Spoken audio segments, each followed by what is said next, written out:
હવે શરૂ થવા જઈ રહ્યો છે દેશનો સૌથી મોટો કેસ આપકી અદાલત રજત શર્માની સાથે.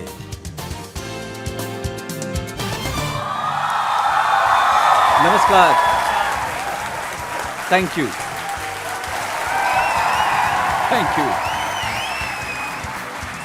ઘણું સ્વાગત છે તમારું. તો આવો શરૂ કરીએ આપકી અદાલતમાં આજનો કેસ. આજે મારા મહેમાન છે એક એવા નેતા જેમણે અત્યાર સુધી બીજાને ચૂંટણીઓ લડાવી છે, જેમણે સરકારો બનાવડાવી છે, જેમણે મુખ્યમંત્રી બનાવડાવ્યા છે. હવે પોતે પોતાની પાર્ટી બનાવશે. હવે બિહારમાં બધી સીટો પર ચૂંટણી લડાવશે, પણ કહે છે કે ના તો પોતે પાર્ટીના અધ્યક્ષ બનશે, ના મુખ્યમંત્રી બનશે. તો આવું બીજું કોણ હોઈ શકે છે? પ્લીઝ વેલકમ પ્રશાંત કિશોર.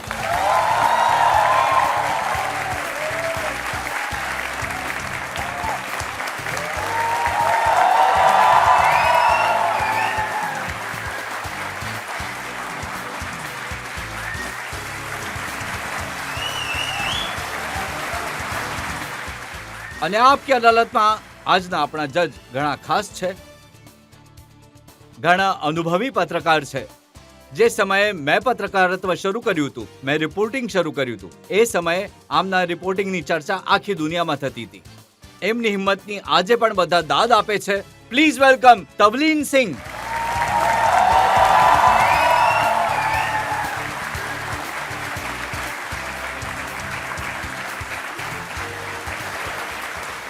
તવલીન સિંહ માટે તમને હું એ પણ જણાવી દઉં કે એમની સાથે મેં ઘણી ખતરનાક જગ્યાઓ પર જઈને પણ રિપોર્ટિંગ કર્યું છે. એમને ડેર ડેવિલ રિપોર્ટર કહે છે. ઘણું બધું મેં શીખ્યું છે એમની પાસે. અને 30 વર્ષ પહેલા આપકી અદાલતમાં જ્યારે કેપીએસ ગિલનો શો કર્યો હતો, એ સમયે તેઓ જજ હતા. 30 વર્ષે આવ્યા છે, તો એમનું સ્વાગત થવું જોઈએ.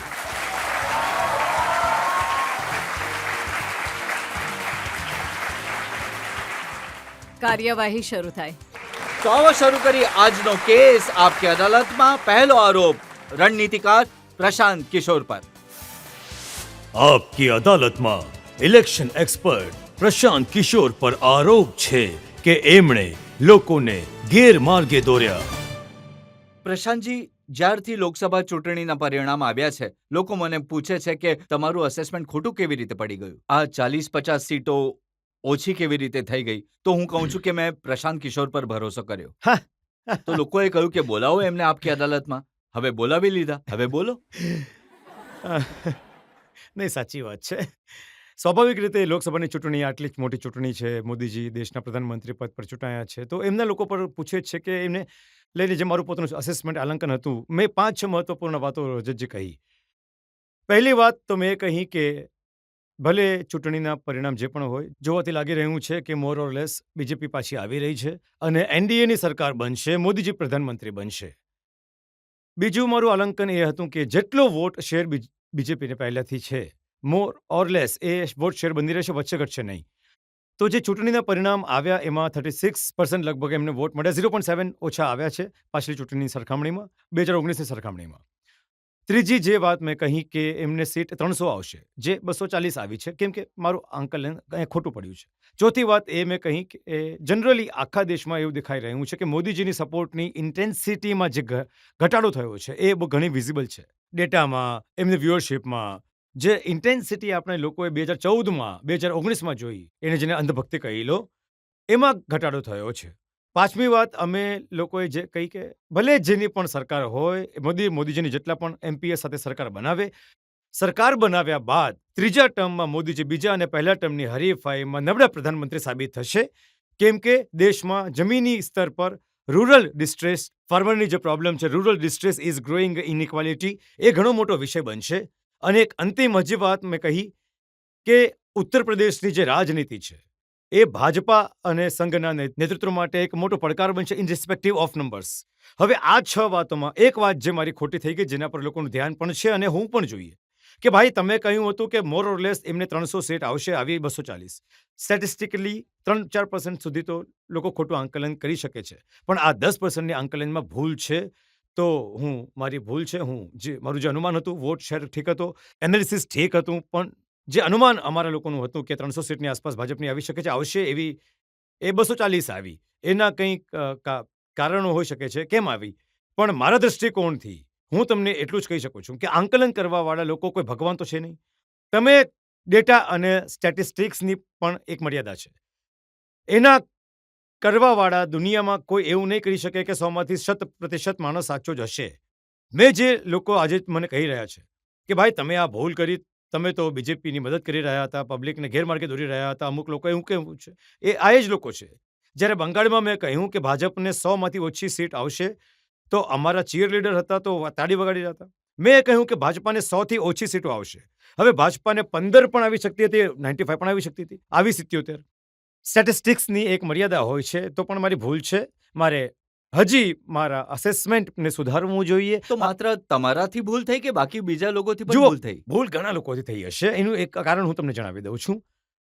તમે ડેટા એનાલિસિસ કરો છો જે તમારી પાસે આવે છે, અને જ્યારે ઘણી મજબૂત સરકાર વિશે જ્યારે આંકલન થઈ રહ્યું હોય છે, સર્વે થઈ રહ્યો હોય છે, તો there is something cold fear factor. તો એક તો લોકો ખોટું કહે છે અહીંયા. એમને વોટ આપવાનો કોઈ બીજાને છે, પણ ડરથી એમને એવું લાગે છે કે આ તો ભાજપાના વોટ આ ડેટા કલેક્ટ કરવા માટે વાળો માણસ છે. તો ઘણીવાર હું એવું માનું છું કે હું બધા સેફોલોજિસ્ટ અને જે લોકો ડેટામાં કામ કરે છે એમના બિહાફમાં એમનો સ્પોક્સ પર્સન નથી. પણ આ ભૂલ એટલા માટે થઈ શકે છે કેમ કે ઘણીવાર આપણે જોઈ શકીએ છીએ ફિયર ફેક્ટર હોય છે. જે લોકો અમે લોકો ઇલેક્શનમાં યુઝ કરતા હતા, એ તો એક ફિયર ફેક્ટર રહ્યું હશે. અને બીજું આ જે પરસેપ્શન્સ છે આવાનો કે રૂક કે મોદીજી આવી રહ્યા છે, તો જેને નથી પણ આપવો એ પોતાના મનમાં પૂછે છે, અરે એમને કોને વોટ, કોની સરકાર બનશે, તો કહેશે અરે મોદીજી બનશે. તો એ એવા નહીં, એવા પણ લોકો હતા પ્રશાંતજી જે કહી રહ્યા હતા કે 4 જૂને લખીને લઈ લો, મોદીજી પ્રધાનમંત્રી નહીં રહે. નહીં, જુઓ, એ તો ઠીક છે. હું કહી રહ્યો છું કે જેમ કે અમારા આંકલનમાં 6 બિંદુ છે, એમાં 5 સાચા છે, ખોટા છે. સીટોમાં હું 10%થી ઓફ છું. પણ જેની વાત તમે કરી રહ્યા છો કે આજે જે કહી રહ્યા છે ભાઈ પ્રશાંત કિશોરથી ભૂલ થઈ ગઈ કે અન્ય લોકોથી ભૂલ થઈ ગઈ, એ પોતાનો રેકોર્ડ નથી બનાવી રહ્યા. તે કહી રહ્યા છે કે એમણે કહ્યું કે ભાઈ અમે પ્રધાનમંત્રી બનીશું, મોદીજી નહીં બને. એ ભાજપાને 150 સીટ આવશે. તો જો તમે ઓબ્જેક્ટિવલી પણ એક્સેસ કરવું હોય તો કોઈએ કહ્યું કે 270 કે 300 અને આવી એ 240, અને કોઈ કહ્યું કે આવશે 150 અને આવી એમને 240. Who was closer to the reality? But I can upmanship વાળી વાત નથી. એમને પોતાની આંકલન રીત છે. મને માનવામાં કોઈ વાંધો નથી કે ભાઈ મેં જે આંકલન કર્યું 300નું એ ઠીક ન હતું, પણ જે ઓવરઓલ અસેસમેન્ટ છે, અને એને માત્ર ચૂંટણીના પહેલા નહીં, પાછલા 5 વર્ષથી જેટલા પણ ઇન્ટરવ્યૂ મેં કર્યા, દરેક જગ્યાએ હું એ કહેતો રહ્યો છું કે મોદીજીના સપોર્ટની ઇન્સેન્સિટિવમાં જો ઘટાડો થઈ ગયો અસેસમેન્ટ છે. ખોટી હોઈ શકે છે, પણ તમે તો રાજનીતિના જાણકાર છો, અંદર બહારનું બધું જાણો છો. લોકો જાણવા માંગે છે થયું શું? શું 400 પારના નારાએ નુકસાન કરી દીધું? જુઓ, 2-3 વાતો જે ઓબ્વિયસલી બધાને દેખાઈ રહી છે. એક તો over dependence of brand Modi. લોકોને ખબર છે કે આ માણસ પોપ્યુલર છે, લોકોને ખબર છે કે જનતા નારાજ છે, તો પણ લોકો કહે છે કે આવતા આવતા મોદીજીના નામ પર વોટ પડી જશે. અને ક્યાંક ને ક્યાંક 2019માં જે થયું હતું કે ઘણા લોકો જે ચૂંટણી હારી રહ્યા હતા અથવા ઘણી ટાઈટ બેટલમાં હતા પુલવા બાદ, એમને બહુ મોટી બહુમતથી જીત મળી ગઈ. તો લોકોના મગજમાં ધેટ વોઝ પ્લેઇંગ કે ભાઈ હું ગામમાં જઈ રહ્યો છું, હું ઉમેદવાર છું ભાજપનો, મને દેખાય છે કે સામેથી લોકો નારાજ છે, પણ હું માની રહ્યો છું કે લોકો ગાળો આપશે, નારાજ થશે, પણ અંતમાં આવતા આવતા મોદીજીને વોટ આપીને આવશે. તો over dependence on Modi, I would say one of the major factor. Second, આજે નારો 400 પાર વાળો આપ્યો, તો નારો તો પૂરો ઠીક છે, પણ એને પૂરું નથી કર્યો. 400 પાર પણ કેમ? ઓપોઝિશન વાળાએ એને પૂરો કર્યો કે સંવિધાન બદલવા માટે અને આરક્ષણ હટાવવા માટે.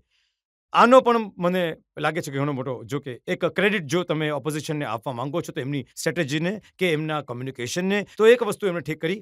આ 400 પાર વાળા નારાને એમણે સંવિધાન અને આરક્ષણથી જોડી દીધો. સંવિધાનથી પણ વધારે આરક્ષણની જે વાત થઈ, એનાથી સમાજના એક મોટા વર્ગને લાગ્યું કે ભાઈ જો આમને તાકાત ન આપવી છે, તો પણ એટલી પણ નથી આપવાની કે બિલકુલ જ તો તમે કહી રહ્યા છો કે આજે કેમ્પેન હતું, 400 પાર થશે તો આરક્ષણ જતું રહેશે, સંવિધાન બદલી નંખાશે, બાબા સાહેબ આંબેડકરની વાત પાછળ રહી જશે. આની અસર થઈ? ઘણી અસર છે, અને મને નથી લાગતું કે આ કોઈ ઓપોઝિશન સમજી વિચારીને કેમ્પેન આના પર ચલાવ્યું.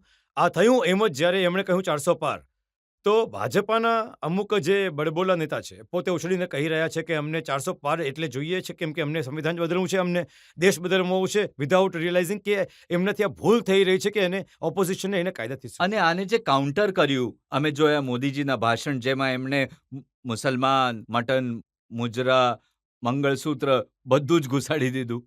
નહીં, જો પ્રાઇમ મિનિસ્ટરનું આજે રાજસ્થાનમાં એમણે જે ભાષણ કર્યું હતું, જ્યાંથી એમની શરૂઆત થઈ, એ સમયે પણ ભાજપાના કોર સપોર્ટર છે, જે મોદીજીના ફેન રહ્યા છે, મોદીજીના વોટર રહ્યા છે, એણે પણ આ વાત પ્રધાનમંત્રીના મોઢે સારી નહીં લાગી. એ પણ કહી રહ્યા છે કે યાર પ્રધાનમંત્રીએ આ બોલવાની જરૂર નહોતી.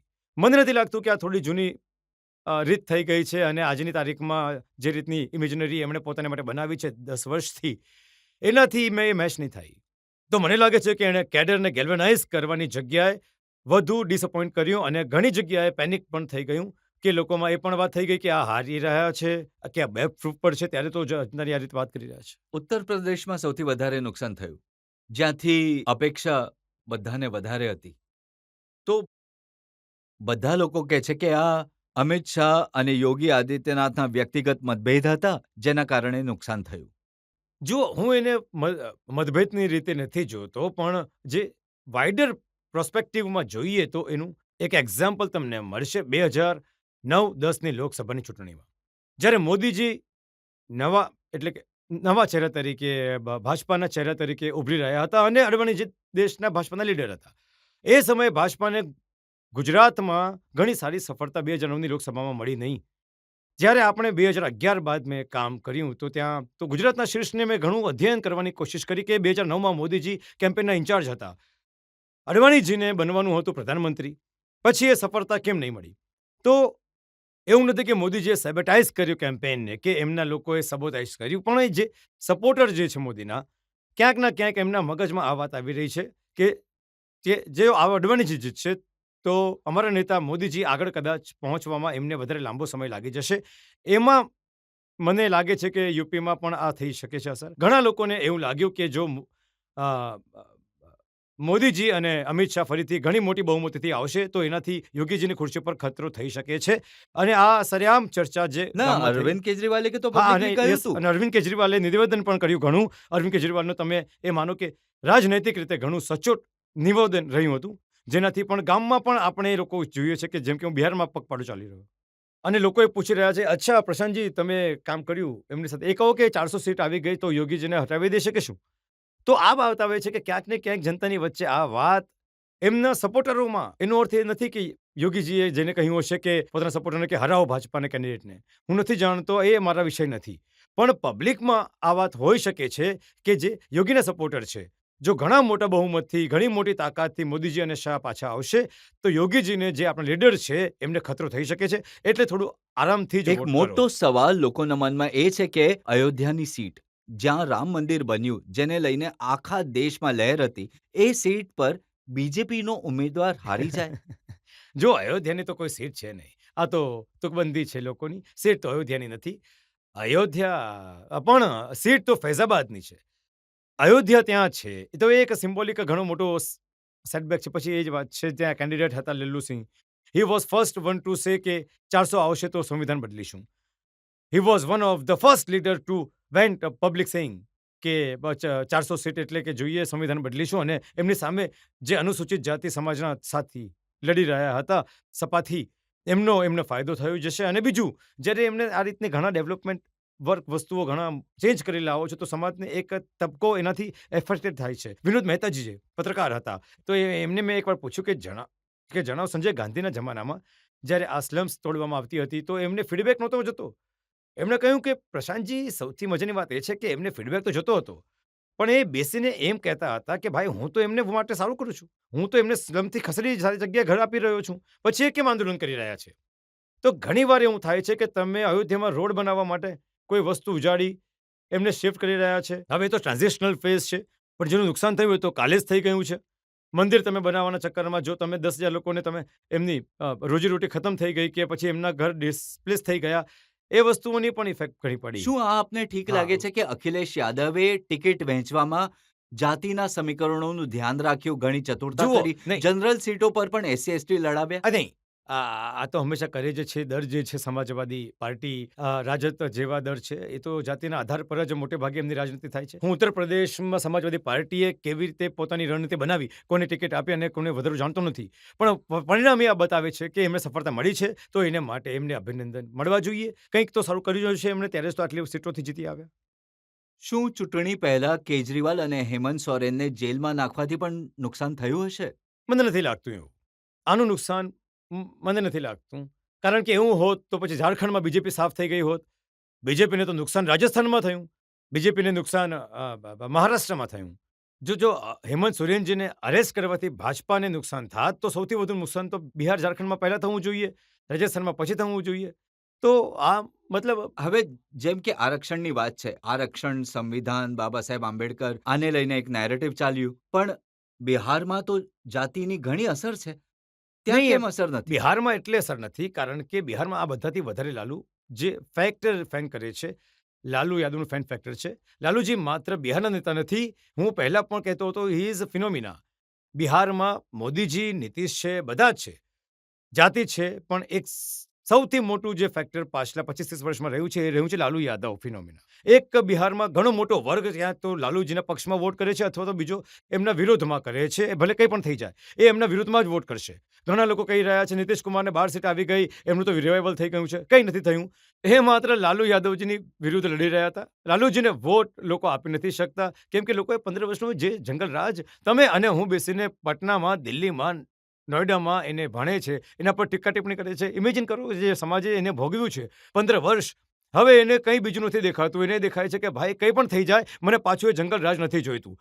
એટલે એ લાલુજીને વોટ નથી કરતા. એ ઘણું મોટું ફેક્ટર છે જે બીજી બધી વસ્તુઓથી ઉપર છે બિહારના કોન્ટેક્સમાં. એક સવાલ આપણે પબ્લિકમાંથી લઈ શકીએ આ સમયે? મારો સવાલ એ છે કે 2024ની ચૂંટણીના પહેલા પરિણામોના તમે કહ્યું હતું કે કોંગ્રેસ 3 સીટ 3 ફિગર્સમાં પણ નહીં પહોંચશે અને એક્ઝેક્ટલી એવું થયું કે 99 પણ જઈને અટકી ગઈ. તો શું પહેલાથી વાતચીત કરી રાખી હતી તમે શું કોંગ્રેસની સાથે?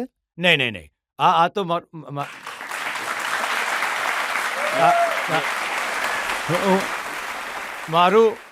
મારું આંકલન કોંગ્રેસને લઈને જે હતું, કોંગ્રેસે એનાથી ઘણું સારું પરફોર્મન્સ આપ્યું છે. હું આ નહીં કહી શકું કે મેં કહ્યું હતું કે 100 નહીં આવશે. મેં એને બીજી રીતે કહ્યું હતું કે 100 સીટ જો આવે તો I will be quite surprised. તો કોંગ્રેસને 99 સીટ આવી છે. મને લાગે છે કે આ કોંગ્રેસની મોટી સફળતા આજના કોન્ટેક્સમાં છે. તો મારી એમાં કોઈ ક્રેડિટ નથી. Anything I was wrong in assessing Congress's revival say to say. તો આનો મતલબ શું રાહુલ ગાંધીનું પણ રિવાઇવલ થશે? નહીં, જુઓ, કોઈ દળનું જ્યારે રિવાઇવલ થયું છે તો એને જે લીડ કરી રહ્યું છે અને ક્રેડિટ મળવી જ જોઈએ. તો ટુ ધેટ એક્સટેન્ટ રાહુલ ગાંધીના નેતૃત્વમાં કોંગ્રેસ લડી અને એમને 99 સીટ આવી છે તો એની ક્રેડિટ રાહુલજીને મળવી જોઈએ. પણ just to put in things in prospective, ઇન્દિરાજીની જે સૌથી મોટી હાર થઈ 1977માં, એ સમયે કોંગ્રેસને 154 સીટ મળી હતી, 154. રાહુલજીના નેતૃત્વમાં જ્યારે એમની સૌથી મોટી જીત થઈ તો કોંગ્રેસને 99 સીટ મળી છે. આ બતાવે છે કે as a leader Rahul Gandhi has miles to go before he reaches the state where we can say કે કન્ટ્રીમાં he has arrive. But yes, Congress as a party has done better than what most expected including me, and to that extent we must give credit to Rahul Gandhi. હજી એક સવાલ લઈ શકીએ? આવાવાળા સમયમાં તમને લાગે છે કે શ્રી રાહુલ ગાંધીજી ભારતનું નેતૃત્વ કરશે અને પ્રધાનમંત્રીના રૂપમાં ઉભરી આવશે? કોંગ્રેસના એ નેતા જરૂર છે. એમણે આ ચૂંટણીએ એમને કોંગ્રેસના લીડરના સ્વરૂપમાં પૂરી રીતે એસ્ટાબ્લિશ કરી દીધું છે in short to medium term. આવતા 5 વર્ષ કે 10 વર્ષ કોઈ નહીં કરી શકે કે રાહુલ ગાંધી સિવાય પણ બીજો કોઈ હોઈ શકે. પરંતુ દેશના નેતાના સ્વરૂપમાં ક્યારે એ ઉભરીને આવ્યા કે નહીં એના માટે હજી સમય છે. 99 લાવવું એક વાત છે અને 250, 260 લાવવું એક વાત છે. પ્રશાંતજી, એક બ્રેક માટે મારે રોકાવું પડશે અને બ્રેક બાદ આપકી અદાલતમાં પ્રશાંત કિશોર પર આરોપ અને સવાલોનો વધુ એક દોર. મારા તો શું- પપ્પાએ એક ઘણી સારી વાત કહી હતી મને જીવનમાં, કે જે કંઈ નથી કરતો એ ફક્ત આલોચના કરે છે. તમને પોતાને તો સમજ નથી. Welcome back. આપકી અદાલતમાં આજે આપણે કેસ ચલાવી રહ્યા છીએ રાજનીતિના રણનીતિકાર પ્રશાંત કિશોર પર. આપકી અદાલતમાં આગલો આરોપ. આપકી અદાલતમાં ઇલેક્શન એક્સપર્ટ પ્રશાંત કિશોર પર આરોપ છે કે એમણે નેતાઓને ખોટા રસ્તે ચઢાવી દીધા. જો જ્યારથી તમે ઇલેક્શનમાં ડેટાનો, એનાલિસિસનો, ડિજિટલ મીડિયાનો ઉપયોગ શરૂ કરાવ્યો, હવે બધા નેતા એ જ રસ્તે ચાલી રહ્યા છે. તમે તો યાત્રા કરવા જતા રહ્યા. જો કોઈને પૂછીએ કે શું થશે, સર્વે કરાવ્યો. અચ્છા, કોણે કર્યો સર્વે? ભાઈ સાહેબ, પ્રશાંતજીનો એક માણસ છે, એમની સાથે કામ કર્યું. બધા એ જ રસ્તે ચાલી રહ્યા છે. છે અંદાજે 20,000થી વધારે બાળકો આજ કોઈ ના કોઈ રીતે આ માધ્યમથી જોડાયેલા છે. જ્યારે જ્યારે 2011થી અમે શરૂઆત કર્યો હતો, ત્યારે એમને પણ આઈડિયા નહોતો કે આ એક ડોમેઇન થઈ જશે. પણ ધીમે ધીમે મોટું થઈ ગયું છે. તો જે મુખ્યની ચૂંટણી લડે છે એ પણ પર્સનલ એક્સપર્ટ કે પ્રોફેશનલ સપોર્ટની વાત કરે છે, સમજે છે. કેમ કે જેમ તમે જણાવ્યું કે ઘણા ઇલેક્શન જુદી જુદી પાર્ટીઓને, નેતાઓને આવું પબ્લિકને લાગ્યું કે આ પ્રોફેશનલ માધ્યમને કારણે આમને ઘણો ફાયદો થયો છે. તો સ્વાભાવિક રીતે જે વસ્તુથી સફળતા મળે છે એ વસ્તુને કેરી કરવા માટે ઘણા લોકો આવી જાય છે. અને જેટલા લોકોએ આમાં કામ કર્યું એને કોઈ સ્કૂલ કે ડિગ્રી તો છે નહીં. તો જેટલા લોકોએ પ્રશાંત કિશોર સાથે કામ કર્યું એ જઈને લખે છે કે પોતાના સીવીમાં કે પ્રશાંત કિશોર સાથે કામ કર્યું છે. તો મને આનાથી ખુશી છે કે ઘણા લોકોને આના રોજગારી મળી ચક્કરમાં છે. ઘણા લોકો હારી પણ જાય છે.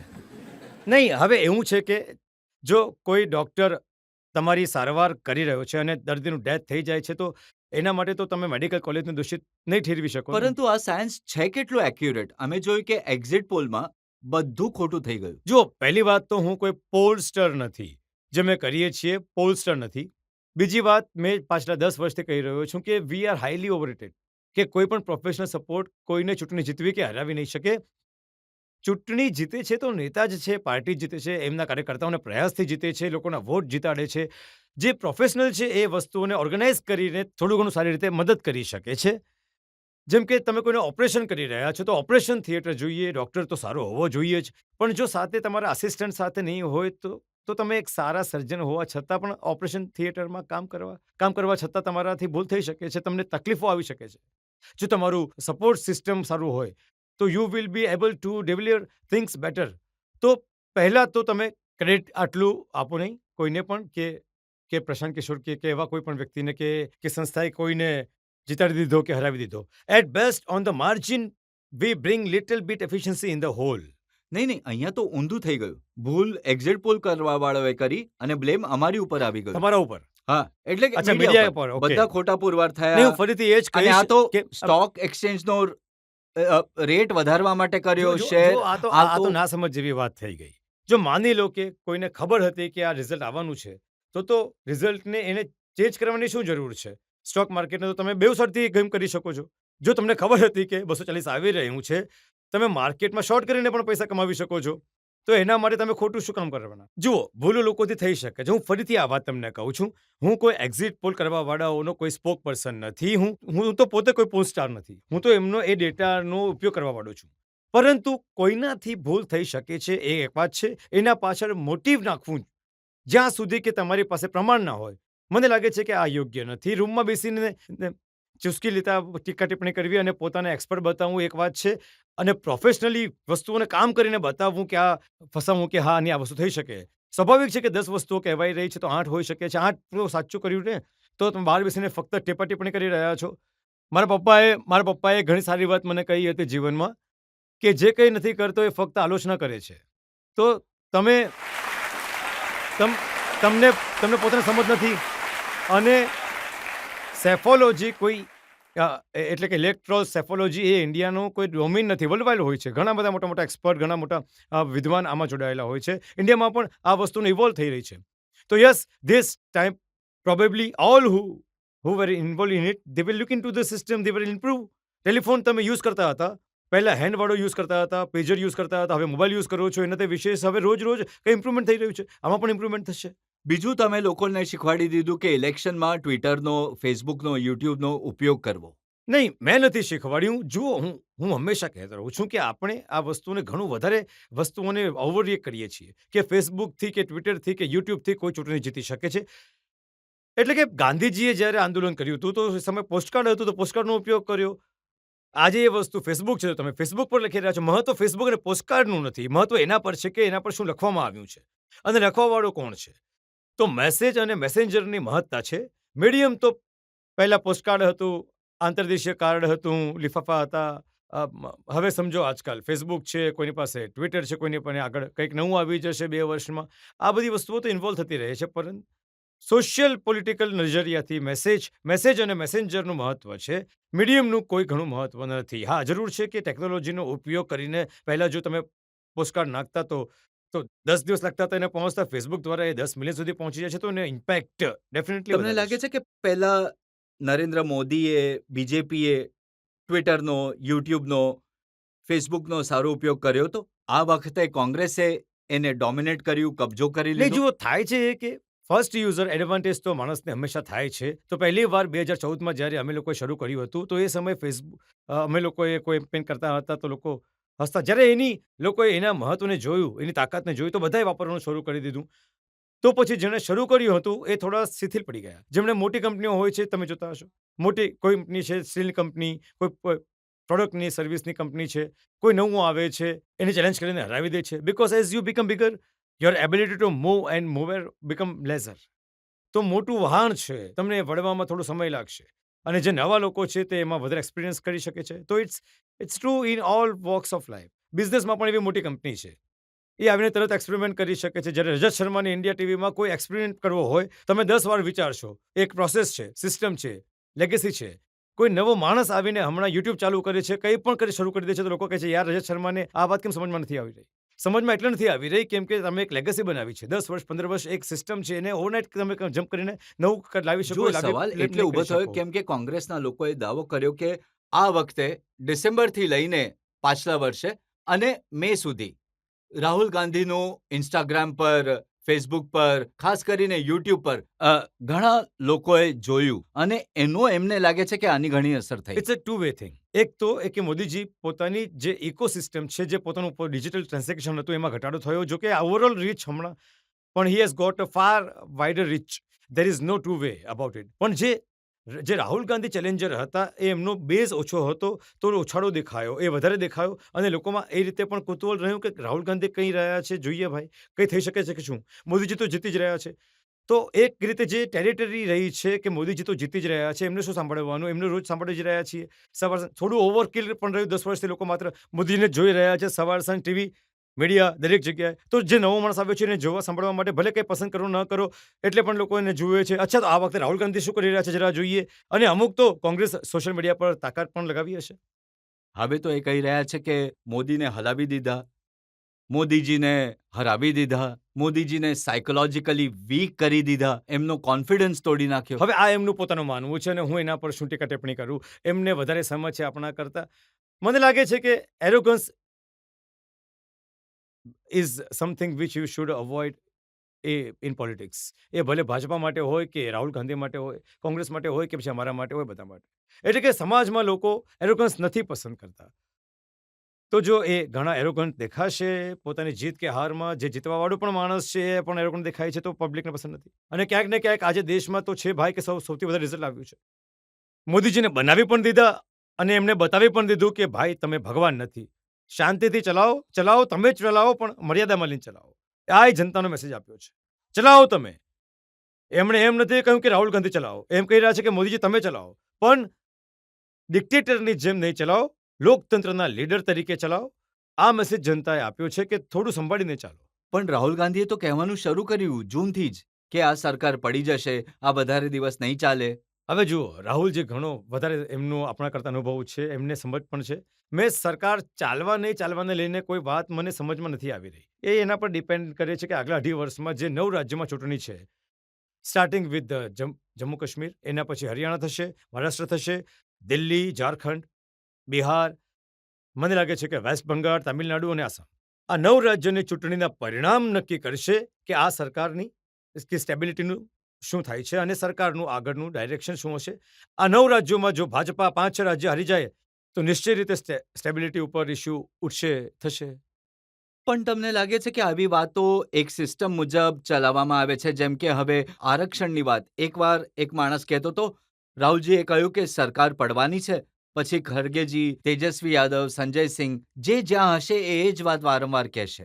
નહીં, જો હમણાં સુધી તો આપણે લોકો રાહુલ ગાંધીને ઓપોઝિશનને ક્રિટિસાઇઝ કરી રહ્યા હતા કે આ કોર્ડિનેટ એક્શન નથી કરતા.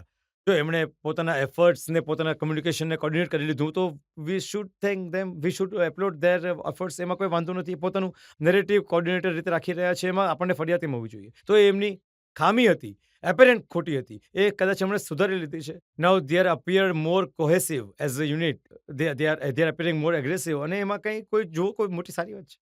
લોકતંત્ર માટે સારી વાત છે. ઓછામાં ઓછું પાર્લામેન્ટમાં ડિબેટ થઈ રહી છે. આમાં કોઈ ગભરાવા જેવી વાત નથી કે જો કોંગ્રેસને 100ની જગ્યાએ 125 પણ આવી જાય અથવા ઊંધું પણ થઈ જાય કે કોંગ્રેસને કાલે 240 આવી જાય અને ભાજપાને 100 આવી જાય તો આ દેશ માટે, જનતા માટે, લોકતંત્ર માટે સારું જ છે. એ નેતાઓ માટે સારું હોય કે ન હોય. સારું ત્યારે નથી જ્યારે ઓપોઝિશનના 25-30 માણસ અને એક જ પાર્ટીના 400 આવી જાય. એ નહીં થવું જોઈએ. આ જે છે એમાં કોઈ વાંધો નથી. અને જો આ કોંગ્રેસનો તો તમે કહો છો કે revival- સારું થયું કે 400 પાર ના થયા. નહીં, જો તમે મારી પાસે મને વ્યક્તિગત પૂછો, તો બિલકુલ જ હું તો એમ જ કહીશ કે હું ઘણું સારું થયું કે 400 પાર નહીં થયા. નહીં તો મને પણ બિહારમાં મને કામ નહીં કરવા દે. કહેતા ભાઈ જનસ્વરાજ બંધ કરો. તમે અહીંયા ભાજપામાં જો અમને તમે ઘણા લોકો મને લાગે છે કે તો ભાજપાના, અરે ભાઈ ચૂંટણીથી સૌથી વધારે જો કોઈને ફાયદો થયો છે તો મારા જેવા લોકોને ફાયદો થયો છે જે ઓલ્ટરનેટ કંઈ ઊભું કરવાની કોશિશ કરી રહ્યા છે. લોકોને એ જણાવી રહ્યા છે કે ભાઈ નહીં, તમારે નવો પ્રયત્ન કરવો જોઈએ કે નવી વ્યવસ્થા બનાવવી જોઈએ. જો ભાજપાને 350-400 સીટ આવી ગઈ હોત તો તમને શું લાગે છે એ બિહારમાં થોડી કામ કરવા દે? નહીં કરવા દે મને. તો તમે માનો છો કે આ દેશની જનતા ઘણી ઘણી સમજદાર છે? છે. હું માનતો ન હતો આ ચૂંટણીના પરિણામ પહેલા નહીં. હું પહેલો માણસ છું જે 5 વર્ષથી કહી રહ્યો છું કે એવું નહીં માનો કે બસ હવે મોદી એરો આવી ગયો, બસ હવે એમને જ વોટ કરવો પડશે. એવું નથી. આ દેશમાં વિપક્ષ ક્યારેય નબળો પડી જ નહીં શકે. વિપક્ષ પાર્ટીઓ નબળી પડી શકે છે. જે દેશમાં રજત જે 60 કરોડ લોકો આજે પણ દિવસના 100 રૂપિયા નથી કમાતા, ત્યાં તમે ગમે તેટલી એડ ચલાવી લો, જેટલું PR કરી લો, જેટલું ફેસબુક, ટ્વિટર અને યુટ્યુબ કંટ્રોલ કરી લો, 100 કરોડ માણસો આજે 100 રૂપિયા પણ નથી કમાઈ રહ્યા. એ તમારો બંધુઆ મજૂર નહીં બની શકે. એક સવાલ જનતામાંથી લઈ શકીએ છીએ. સર, તમે કહ્યું હતું કે આગળના 10 થી 20 વર્ષ સુધી આપણા દેશની રાજનીતિ બીજેપીની આસપાસ ફરશે. શું તમે નિવેદન પર હજી પણ એટલા જ કાયમ છો? બિલકુલ 200% કાયમ છું હું. કેમ કે પહેલા તમે નિવેદનને સમજી લો. મેં કહ્યું હતું કે આવનારા 20-30 વર્ષોમાં, 10 વર્ષમાં નહીં, 20-30 વર્ષો સુધી દેશની રાજનીતિની ધરા જે છે એ ભાજપા રહેશે. એનો અર્થ એ નથી કે ચૂંટણી નહીં હારશે, પણ આઝાદી પછી જેમ 1950 થી લઈને 1990 સુધી કોંગ્રેસે ધરી હતી, જેની આસપાસ રાજનીતિની ચાલતી હતી. તમે કોંગ્રેસના પક્ષમાં છો કે કોંગ્રેસના વિપક્ષમાં છો, તમે કોંગ્રેસના ગઠબંધનમાં છો કે કોંગ્રેસના વિરોધવાળા ગઠબંધનમાં છો, એ વસ્તુ હવે શિફ્ટ થઈને થઈ ગઈ છે ભાજપા. તમે ભાજપાના પક્ષમાં હોઈ શકો છો, ભાજપાના વિરોધમાં હોઈ શકો છો. હવે કોંગ્રેસની વિરુદ્ધ તો કોઈ ઇન્ડિયા ગઠબંધન તો નથી બની રહ્યું ને. એ બન્યું હતું 1999માં રાજીવ ગાંધીજીના વિરુદ્ધ. ઇન્દિરાજીની વિરુદ્ધ 1997માં બન્યું હતું. એ દૃષ્ટિકોણથી જ્યારે તમે એક વખત આટલા મોટા દેશમાં 30%ની આસપાસ વોટ મેળવી લો છો તો એ 30% વોટ તમને ઓવરનાઇટ આવ્યા નથી. એ વર્ષોના પ્રયત્નો છે તમારું, તમારી પાર્ટીના કાર્યકર્તાઓનો કે નેતાઓનો, અને એક દિવસમાં જશે પણ નહીં. એક બે ચૂંટણી તમે હારી પણ જાઓ તો ખતમ નહીં થાય. એ વસ્તુ રહે છે નીચે. આ દૃષ્ટિકોણથી મેં કહ્યું હતું કે, અને હું ફરીથી રિપીટ કરું છું કે આવનારા 20-40 વર્ષ સુધી ભાજપાની આસપાસ રાજનીતિ અહીંયા ચાલશે. એનો અર્થ એ ફરીથી રિપીટ કરું છું કે એ નથી કે ભાજપા ચૂંટણી નહીં હારે, પણ રાજનીતિના કેન્દ્રમાં એક ઘણી મોટી તાકાતની રીતે ભાજપા રહી જશે. તો પ્રશાંતજી, તમારી જે જનસ્વરાજ છે, રાજનીતિ છે, એને લઈને અમુક સવાલ મારી પાસે છે. બ્રેક માટે રોકાઈશું ને બ્રેક પછી આપકી અદાલતમાં પ્રશાંત કિશોર પર આરોપો અને સવાલોનો વધુ એક દોર. તેજસ્વી યાદવ, લાલુ યાદવ પોતાના છોકરાઓ માટે વોટ માંગી રહ્યા છે. તફાવત શું છે? હું કહું છું બિહારના લોકોને કે તમે લાલુના છોકરા માટે નહીં, પોતાના છોકરાઓ માટે વોટ આપો.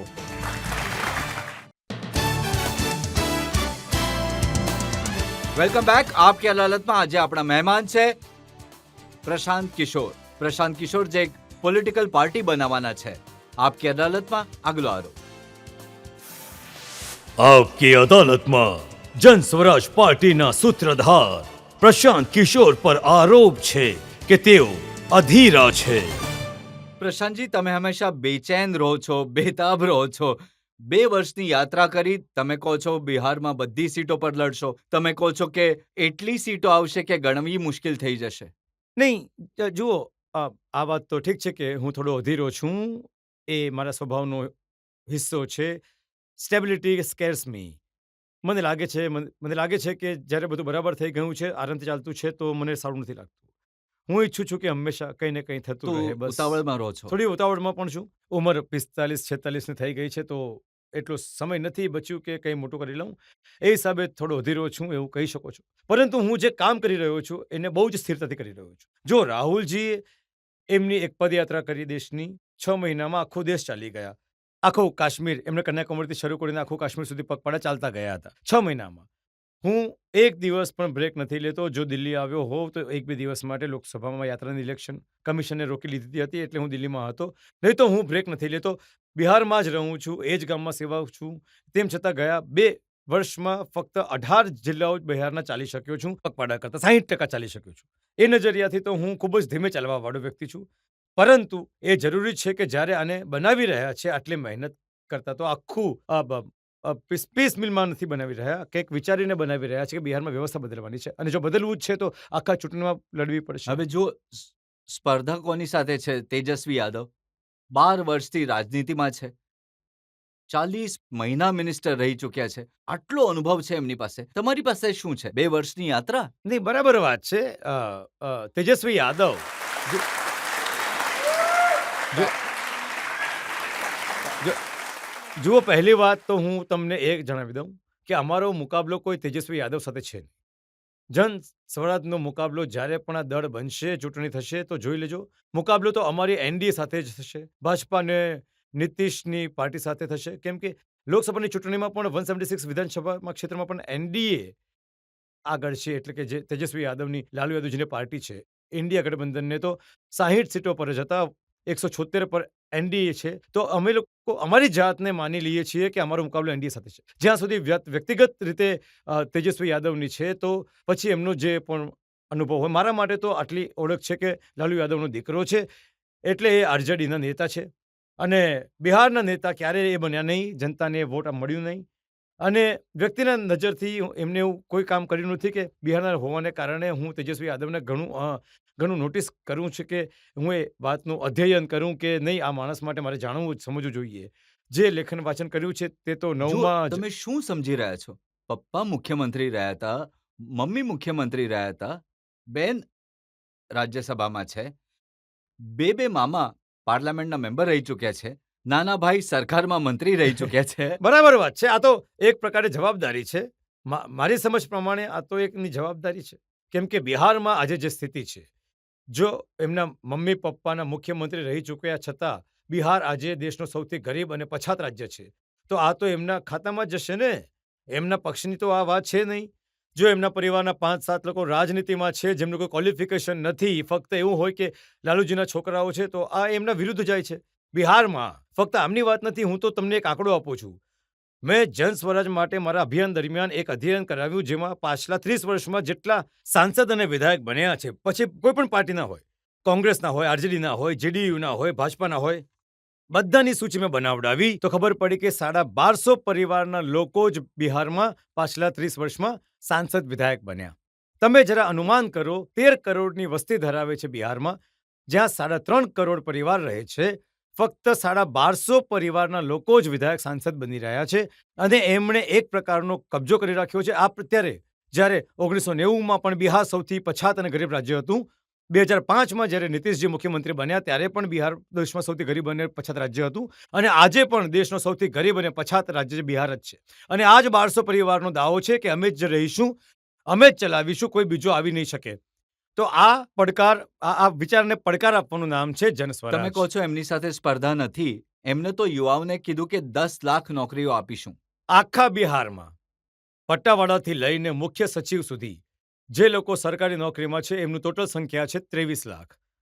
1.97% જ લોકો બિહારમાં સરકારી નોકરીમાં જ આજ સુધી 75 વર્ષમાં છે.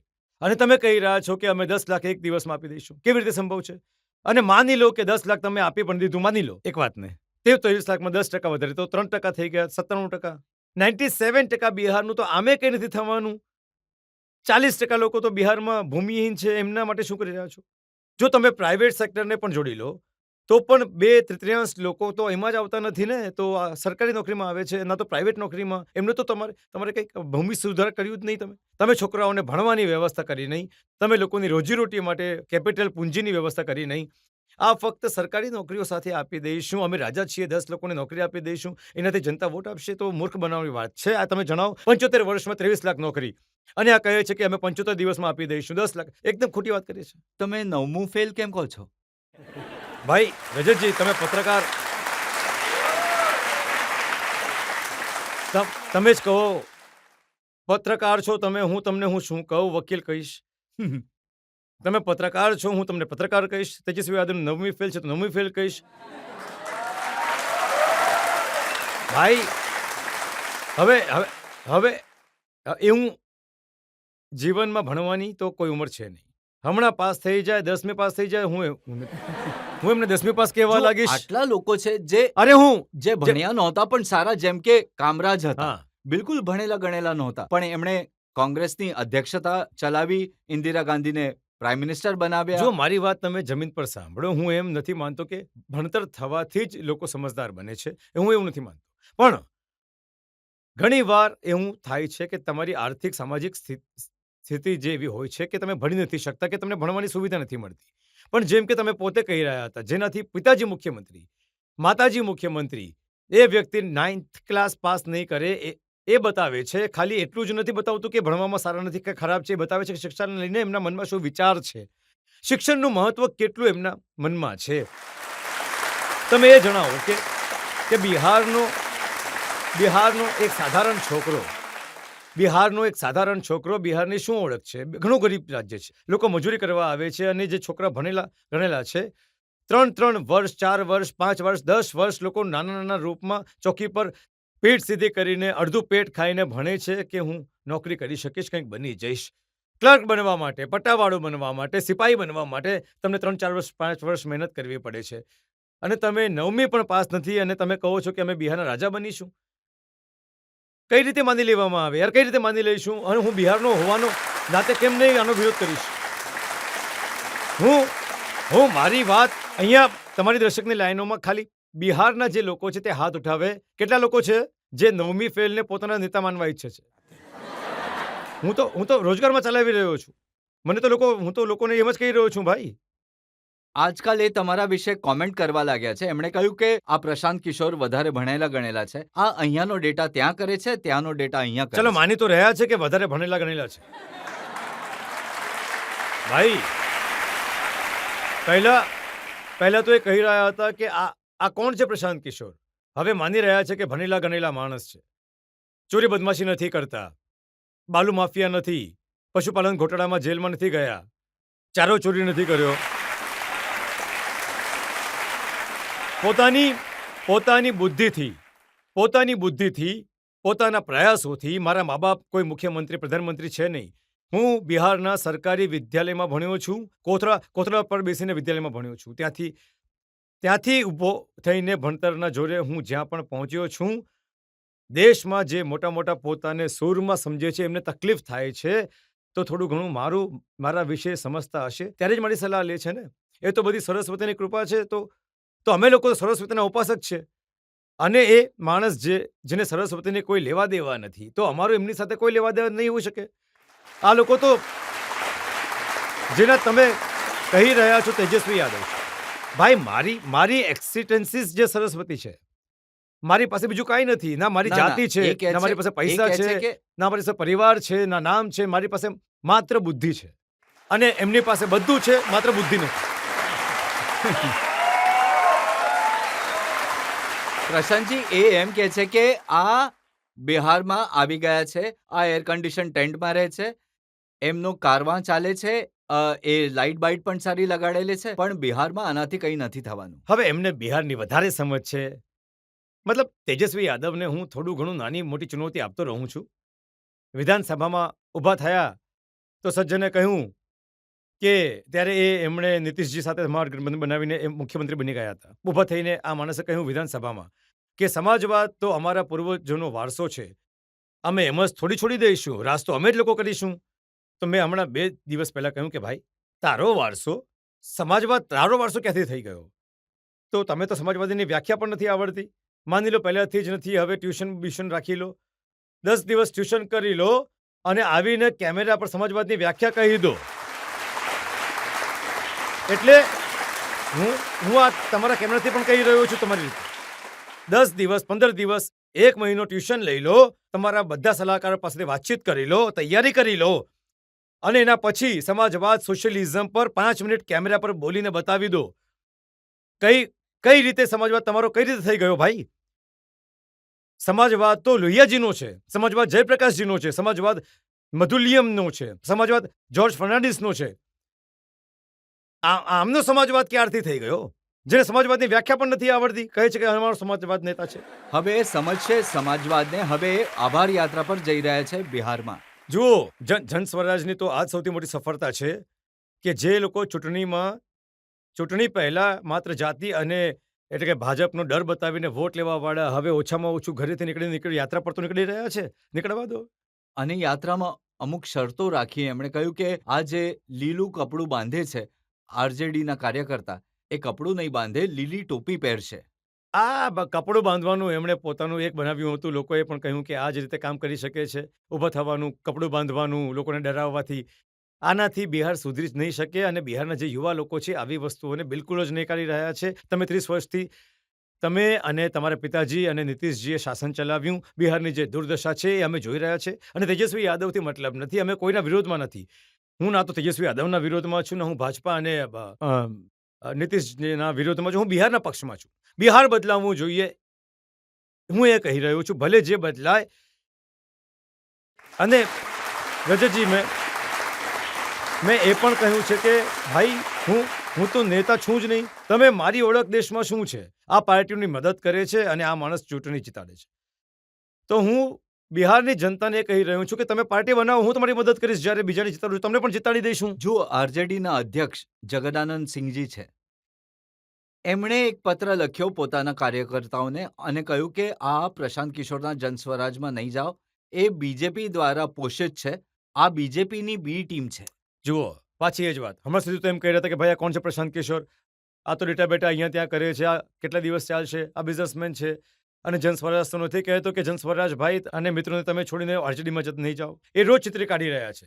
ભાઈ આરજેડીના મારા સાથથી લાલુજીનો હવાલો આપી રહ્યા છે. સમાજવાદી વાત કરે છે કે ભાઈ તમે લોકો છોડીને પ્રશાંત કિશોરજીને જનસ્વરાજમાં નહીં જાઓ. તમે જરા આનો અંદાજો લગાવો.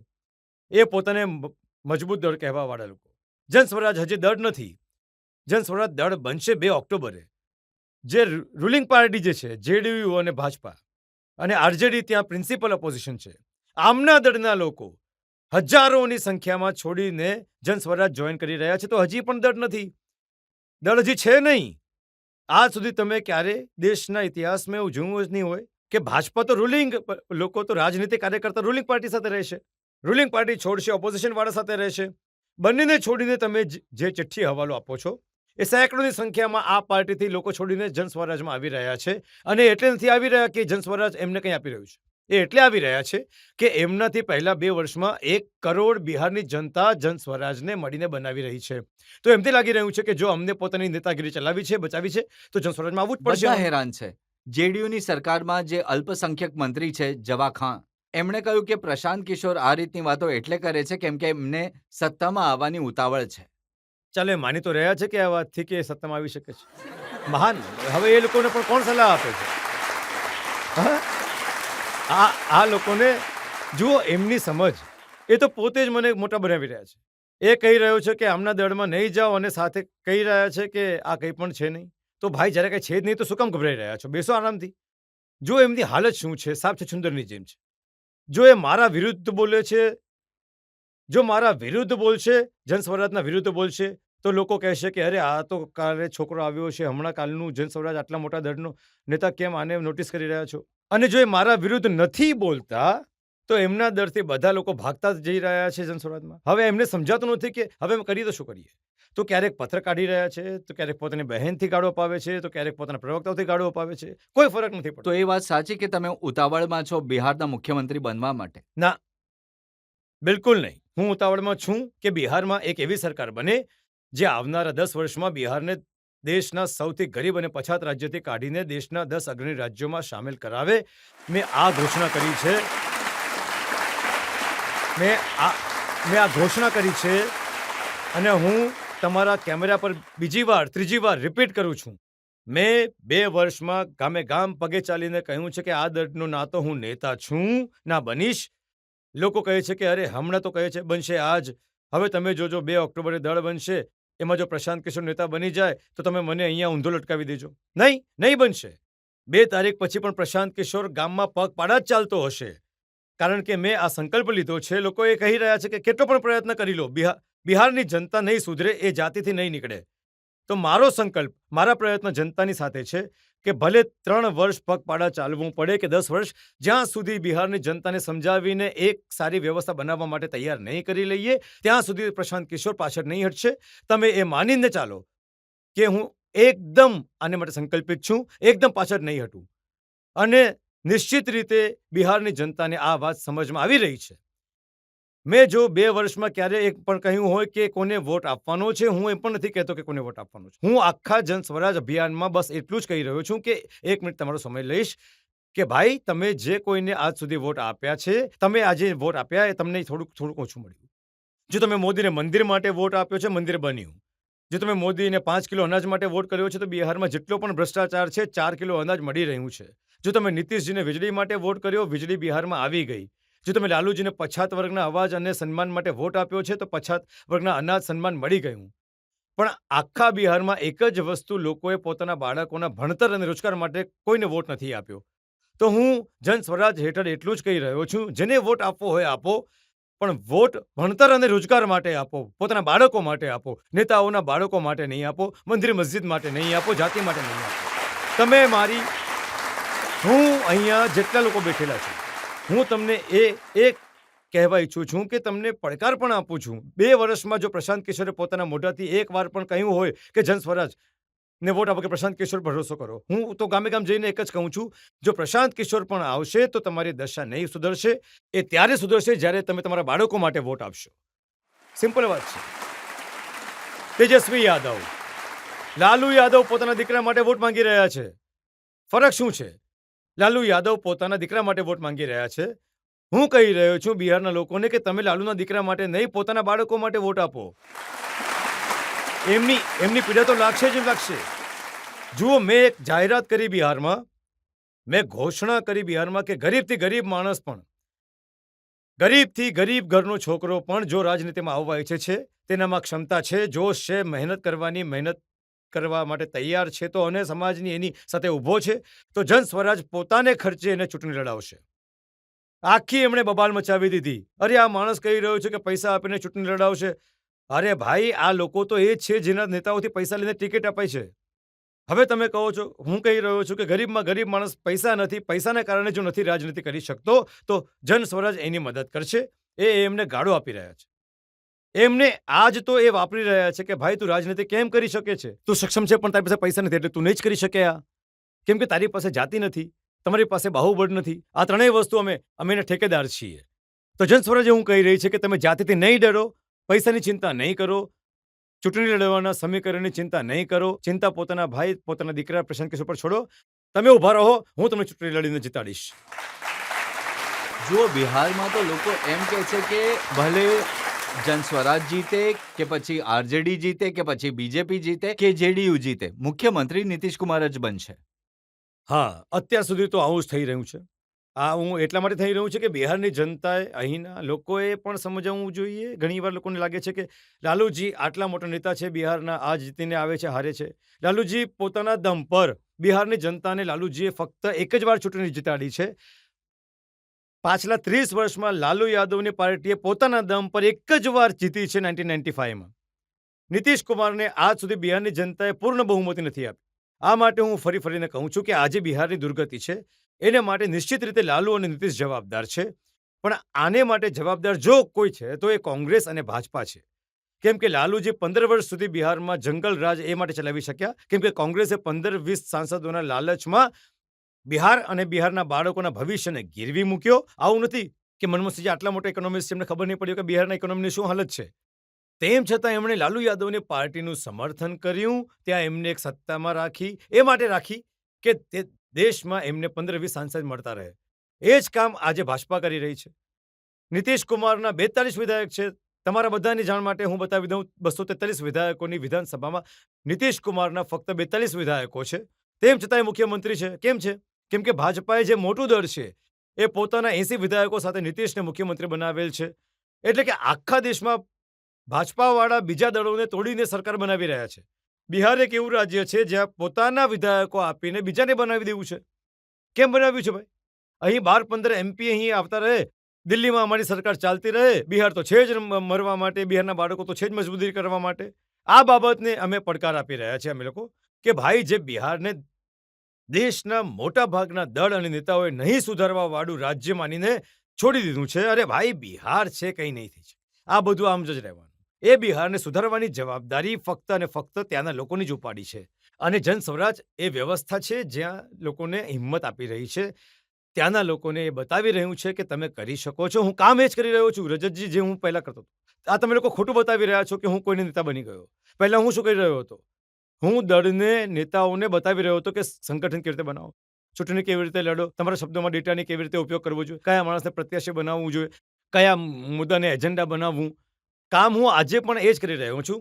તફાવત એટલો છે કે દળ નેતાઓને બતાડવા આ ગામે ગામે જઈને લોકોને બતાવી રહ્યો છું કે તમે કેવી રીતે સંગઠિત બનશો, તમે કયા મુદ્દાઓ પર ચૂંટણી લડો, કોને પોતાનો ઉમેદવાર બનાવો. તો અત્યારે પ્રશાંત કિશોર જન સ્વરાજના રણનીતિકાર છે. જન સ્વરાજ દળ 2 તારીખે બની જશે અને 2 તારીખ પછી એ દળના રણનીતિકાર હશે પ્રશાંત કિશોર. મારી પાસે ભગવાને જે પણ શક્તિ, બુદ્ધિ, સાધન આપ્યું છે એ બધું સમર્પિત છે આ વ્યવસ્થાને બનાવવા માટે. આ પ્રકાર પર પણ મારી પાસે અમુક આરોપો છે. એક બ્રેક માટે રોકાઈશું અને બ્રેક બાદ આપકી અદાલતમાં પ્રશાંત કિશોર પર આરોપો અને સવાલોનો હજી એક દોર. નહીં થેલો. તમે મુખ્યમંત્રી નહીં બનો, પાર્ટીના અધ્યક્ષ નહીં બનો, સંયોજક નહીં બનો, તો એક દિવસ થેલો ઉપાડીને ચાલ્યા જશો. હવે થઈ ગયું નહીં. કામ. થેલો.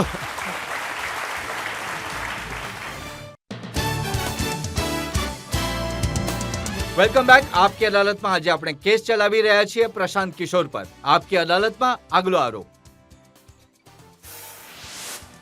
આપકી અદાલતમાં જન સ્વરાજ પાર્ટીના સૂત્રધાર પ્રશાંત કિશોર પર આરોપ છે કે તેઓ જવાબદારીથી ભાગે છે.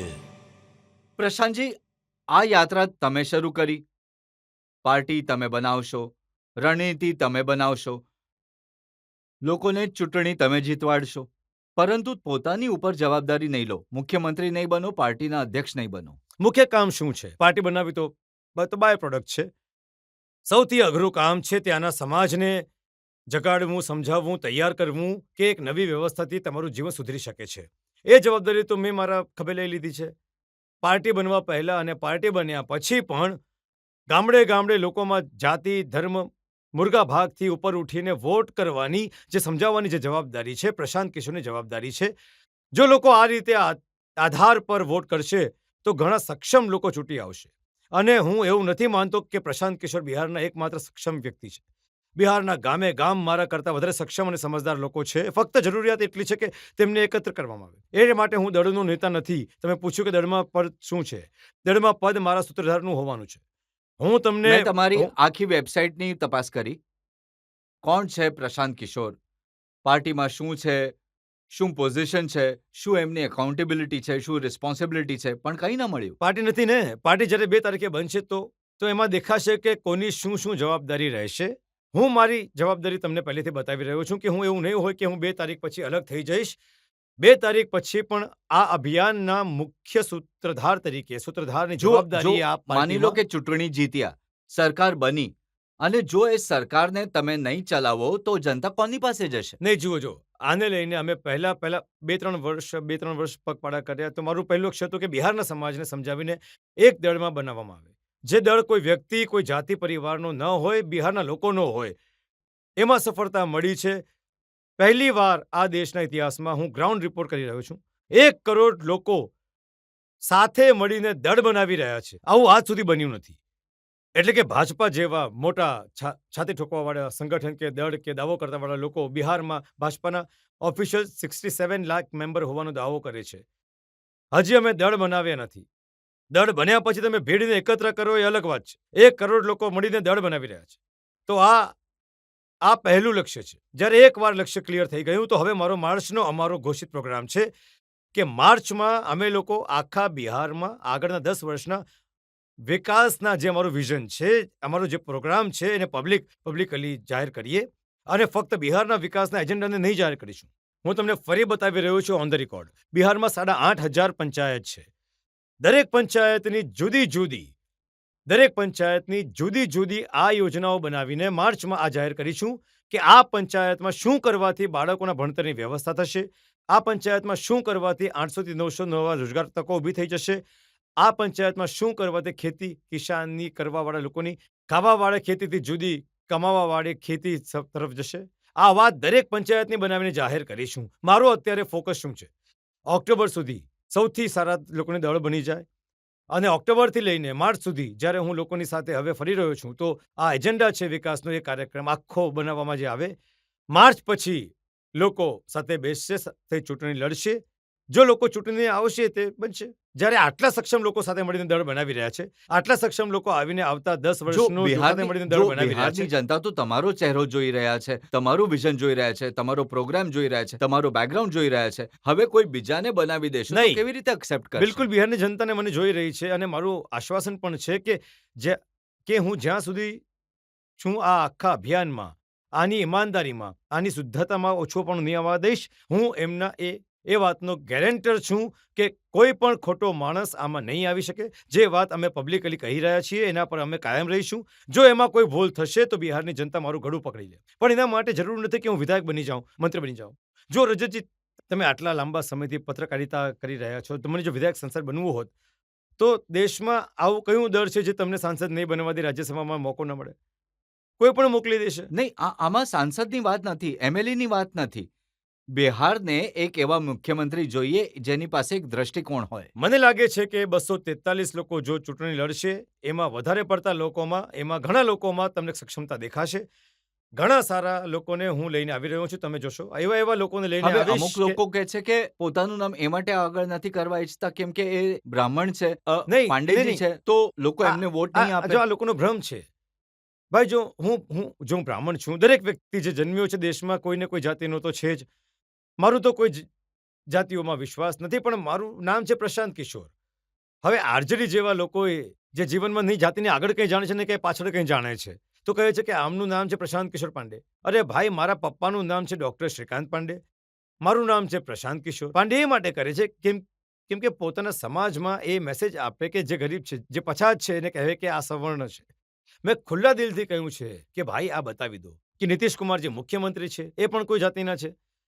એમની જાતિની સંખ્યા કેટલી છે? 2% ઓછી છે બિહારમાં. એ 18-19 વર્ષથી મુખ્યમંત્રી છે. તો બ્રાહ્મણોની સંખ્યા તો 30-40 3-4% છે ત્યાં બિહારમાં. ભાઈ, જે સમાજથી લાલુજી આવે છે એમની સંખ્યા કેટલી છે? 15-16%. 15-16%થી તો તમે બિહારને નહીં જીતી શકો ને. તો તમે કોઈ પણ જાતિના હો, તમને મોટું સામાજિક રાજનીતિક ગઠબંધન તો કરવું જ પડશે. ફક્ત તમે પોતાની જાતિના આધાર પર તો તમે જીતી નહીં શકો. તો આ એક ભ્રમ ફેલાવવું કે ભાઈ આપણી જાતિને છોડીને, આપણા પરિવારને છોડીને કોઈ નહીં આવી શકે બિહારમાં, આવું જ કરીને તો આ લોકો રાજ કરી રહ્યા છે. અને હું એને પડકાર આપી રહ્યો છું. હું ડરતો છું નહીં. જો તમે મુખ્યમંત્રી નહીં બનો, પાર્ટીના અધ્યક્ષ નહીં બનો, સંયોજક નહીં બનો તો એક દિવસ થેલો ઉપાડીને ચાલ્યા જશો. હવે થઈ ગયું કામ. નહીં,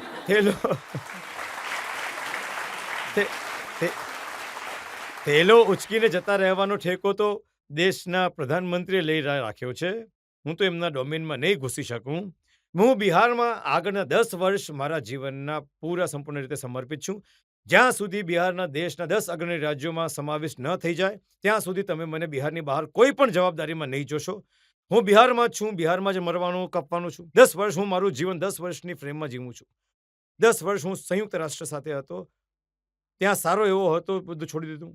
પછી હું 10 વર્ષ જેને તમે રણનીતિકાર અને એ બધું કહી રહ્યા હતા, પ્રબંધક, પછી ત્યાં જ્યાં ટોપ પર હતો ત્યારે પછી છોડ્યું. હવે છોડીને મારા જીવનના 10 વર્ષ, હવે બીજા 2 વર્ષ છે, 8 વર્ષ હજી મને કરવા દો. હું તમને બિહારમાં આ કરીને બતાવીશ. હવે જુઓ, જે વિરોધી લોકો છે એ શું કહી રહ્યા છે. લલનસિંહે કહ્યું કે આ વ્યાપારી માણસ છે, પોતાનો માલ વેચવા માટે માર્કેટિંગ કરે છે. ઠીક વાત છે. વેપારી છું, કોઈ ચોર તો નથી ને. વેપારી હું ચોર હું તો નથી ને ભાઈ. પોતાનો માલ વેચવા ઈચ્છે છે. માલ શું વેચી રહ્યા છે? મારો માલ શું છે? મારો માલ છે કે બિહારના છોકરાઓ અભણ ન રહે, આ માલ વેચવા ઈચ્છું છું. ઠીક છે, વેચવા માંગુ છું. બિહારના બાળકો બહાર મજૂરી કરવા નહીં જાય, આ માલ વેચવા ઈચ્છું છું. અને વેચવા માટે ગામે ગામ જઈ રહ્યા છે. જેમ લોકો માથા પર પોટલી મૂકીને પોતાનો સામાન વેચે છે, તેમ હું આ વિચારને લઈને ગામે ગામ, ઘરે ઘરે વેચી રહ્યો છું કે તમારું બાળક ભણે, તમારું બાળક મજૂરી ન કરવા જાય. આ વિચારને વેચી રહ્યો છું. કોઈ વાંધો નથી. અને એક આરજેડીના નેતા છે રામવૃક્ષ, એમણે કહ્યું કે આમનું કામ નાચવાવાળા જેવું છે. જ્યાં પૈસા મળશે ત્યાં નાચવા જતા રહેશે. તો હવે જુઓ એમની વાત. કોણે મને પૈસા આપ્યા? બિહારની જનતાએ, બિહારના લોકોએ જે 30 વર્ષ બહારને ચલાવ્યું. એનું પરિણામ એ છે કે બિહારમાં 2/3 લોકો દિવસના 100 રૂપિયા નથી કમાતા. એ બિચારા પોતાનું પેટ નથી ભરી શકતા અને મને પૈસા આપી દેશે બિહારમાં નાચવા માટે. જો તમે લોકોએ બિહારને એ હાલતમાં રાખ્યું હોત, બનાવ્યું હોત, જ્યાં કંઈ પૈસા આપી શકતા હોત, તો પણ વાત સમજમાં આવી શકે. બિહારને તો લૂંટીને તમે ભૂખ્યું આગું બનાવી દીધું છે. કોણ પૈસા આપશે બિહારમાં મને નાચવા માટે કે ગાવા માટે? હું તો મારા પૈસા લગાડીને મારું હાર્મોનિયમ લઈને પોતે જ વગાડું છું. જનતામાંથી એક સવાલ. જેવી રીતે બિહારમાં લાલુ પ્રસાદજીને કિંગ મેકર કહેવામાં આવે છે, તો સર તમે આ ટાઇટલ લેવા ઈચ્છશો? અને જો તમે લેશો તો તમારું વિઝન શું હશે આગળનું? લાલુજી કિંગ મેકર ક્યાં રહ્યા છે? એ તો પોતે કિંગ રહ્યા છે હંમેશા. લાલુજી કિંગ મેકર નથી. એ કંઈ પણ નથી આપતા બીજાને. તમે એમના વિધાયકોને જઈને પૂછજો, જેને મંત્રી બનાવે છે, તો એમાં પણ એક જ મંત્રાલય આપે છે જેમાં કંઈ ન હોય, બધું પોતાની જ પાસે રાખી લે છે. આ લોકો, એમની તાકાત નથી, એમનું કંઈ કેરેક્ટર નથી કે કોઈને કંઈ આપી શકે. જે છે બધું પરિવાર માટે છે. તમે કહો છો કે બિહારમાં તમારી પાર્ટી બધી જ સીટો પર ચૂંટણી લડશે અને માટે તમે ફંડની વ્યવસ્થા ક્યાંથી કરશો? અમે લોકો ડિસેન્ટ્રલાઇઝ ક્રાઉડ ફંડિંગની સૌથી મોટી વ્યવસ્થા દેશમાં ઊભી કરી રહ્યા છે. જેમ કે 2011-12 પહેલાં તમને દેશના મોટાભાગના લોકોએ ન હતી ખબર કે સોશિયલ મીડિયા પણ એક માધ્યમ હોઈ શકે છે ચૂંટણી પ્રચાર પ્રસારનું. એ જ રીતે બિહાર જેવા રાજ્યમાં હું એક વ્યવસ્થા ઊભી કરી રહ્યો છું, જ્યાં ઘરે બેઠા લોકો પોતાના મોબાઈલના માધ્યમથી જન સ્વરાજની આ વ્યવસ્થાને ડોનેટ કરી શકશે. અમારા લોકોનું લક્ષ્ય એ છે કે બિહારની 13 કરોડ વસ્તીઓમાંથી ઓછામાં ઓછી 2 કરોડની વસ્તીથી, 2 કરોડ લોકોથી 100 રૂપિયા ફાળો લેવામાં આવે બેંકોના માધ્યમથી. જો 2 કરોડ લોકો 100 રૂપિયા પણ આપશે તો જન સ્વરાજના ખાતામાં 200 કરોડ રૂપિયા થશે અને 200 કરોડ રૂપિયા 243 વિધાનસભાના ક્ષેત્રોમાં ચૂંટણી લડવા માટે પૂરતા છે.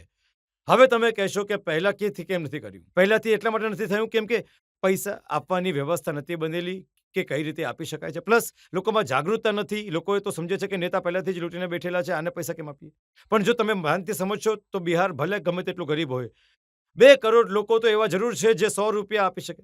તો અમે લોકો ગામ જઈને શું કહી રહ્યા છે કે જો તમે 100 રૂપિયા વર્ષમાં આપી દેશો તો તમને રાશન કાર્ડ બનાવવામાં 2,500 લાંચ નહીં રાખવી પડે. જો તમે 100 રૂપિયા આપશો તો તમને ઇન્દિરા આવાસ માટે 20,000 રૂપિયાની લાંચ નહીં આપવી પડે. તમને પાસપોર્ટ વેરિફિકેશનમાં 1,500 રૂપિયા નહીં લાગશે. અમે એકદમ ટેન્જિબલ વાત, શિક્ષણ સુધરશે, આ સુધરશે એવું નથી કહી રહ્યા. જે તમારા ખિસ્સાથી પૈસા લાગી રહ્યા છે, દાખલા લેવામાં, રસીદ કાપવામાં 20,000 રૂપિયા લાગી રહ્યા છે, તો તમે 100 રૂપિયા આપો. તમારી સાથે તમારા નેતા એવા વ્યક્તિ હશે જે તમારી પાસે પૈસા નહીં લે. તો તમારું અસેસમેન્ટ શું છે? અને હું ઈચ્છીશ કે તમારો ઘણો મોટો મંચ છે કે દેશની જનતા જુએ, આવીને તમે મારી ગરદન પણ પકડો જ્યારે દળ બની જાય. આ પૈસા બેંકોના માધ્યમથી જન સ્વરાજ પાસે આવ્યા કે નહીં આવ્યા? બિલકુલ લોકો આપવા માટે તૈયાર બેઠા છે. મને રોજ સેંકડો લોકો અહીં કહી રહ્યા છે કે ભાઈ ક્યારે શરૂ કરશો? અમે લોકો એકદમ આપવા માટે તૈયાર છે. 100 રૂપિયા કેમ નહીં આપીશું ભાઈ? વર્ષમાં 100 રૂપિયા આપવાના છે. 2 કરોડ માણસોએ આપવાના છે. 200 કરોડ રૂપિયા જમા થઈ જશે, લડી લઈશું. મેં તમને શું કહ્યું? અમે સરસ્વતીના ઉપાસક છે. બુદ્ધિ છે તો લક્ષ્મી આવી જશે.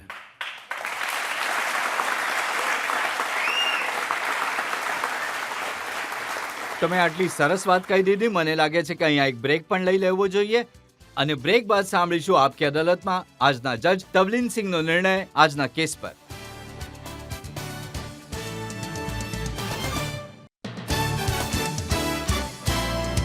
Welcome back. આપકી અદાલતમાં આજે આપણે કેસ ચલાવ્યો ચૂંટણીના રણનીતિકાર પ્રશાંત કિશોર પર. પ્રશાંત કિશોરને પૂછ્યું પાછલી લોકસભા ચૂંટણી વિશે, આવનારી વિધાનસભાની ચૂંટણી વિશે, જન સ્વરાજ વિશે, એમના સપનાના વિશે. હવે સમય છે આપકી અદાલતમાં આજના જજ તવલીન સિંહના નિર્ણયનો. શરૂમાં જ કહી દઉં કે હું તમારી ઘણી મોટી ફેન છું, એટલે સાચું કહું તો મારા માટે ચુકાદો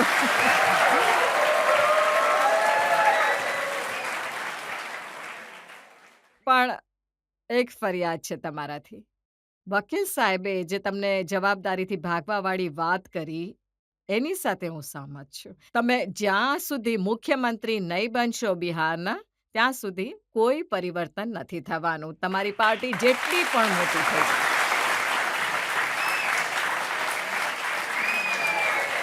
લીડરશિપથી ભાગવું નહીં જોઈએ.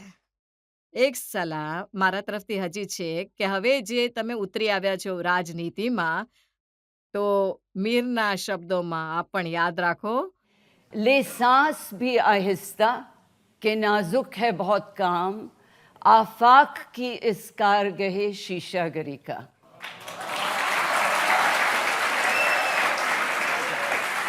તમે કંઈ કહેવા માંગો છો કે જજ સાહેબા પણ કહે છે કે જવાબદારી લઈ લો, હું પણ કહું છું કે જવાબદારીથી નહીં ભાગો? હું એટલું જ તમને કહીશ કે મારી જવાબદારી છે આપકી અદાલતમાં પણ કહી રહ્યો છે અને જનતાની અદાલતમાં પણ ગામે ગામ જઈને કહું છું. બિહારને એક પ્રોસ્પરસ સ્ટેટ બનાવવા માટે જીવનનું જે કંઈ પણ કરવું પડશે બધું જ કરીશ.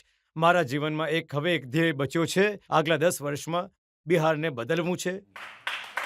જો મને એવું લાગે છે કે એ માટીનું ઋણ છે મારા ઉપર. હું ઘણા લોકો નથી જાણતા, મારા દાદા એટલા ગરીબ હતા તો એ બળદગાડું ચલાવતા હતા, મજૂરી કરતા હતા બિહારમાં. મારા પિતાજી ડૉક્ટર હતા અને મને લાગે છે કે જો મારા જેવો વ્યક્તિ બિહારમાં પ્રયાસ નહીં કરશે તો કદાચ કોઈની હિંમત નહીં થાય બિહારમાં પ્રયાસ કરવાની. તો હું પ્રયત્ન કરવા ઈચ્છું છું અને ઈમાનદારી અને શુદ્ધતાથી પ્રયાસ કરવા ઈચ્છું છું. બાકી ઉપરવાળાના હાથમાં છે, બિહારની જનતાના હાથમાં છે. ઘણો ઘણો આભાર. એ આશા સાથે, એ વિશ્વાસ સાથે કે પ્રશાંત કિશોર બિહારની જનતાનું ભલું કરશે, બિહારના જે લોકો છે એમના દિલોમાં ખુશી ભરશે, એમને સમૃદ્ધ કરશે. પ્રશાંત કિશોરની આ જવાબદારી છે. આપકી અદાલતનો કેસ અહીં જ સમાપ્ત કરીએ છીએ. આવતા અઠવાડિયે તમારી સાથે મુલાકાત થશે એક નવા વ્યક્તિત્વ સાથે. ત્યાં સુધી નમસ્કાર.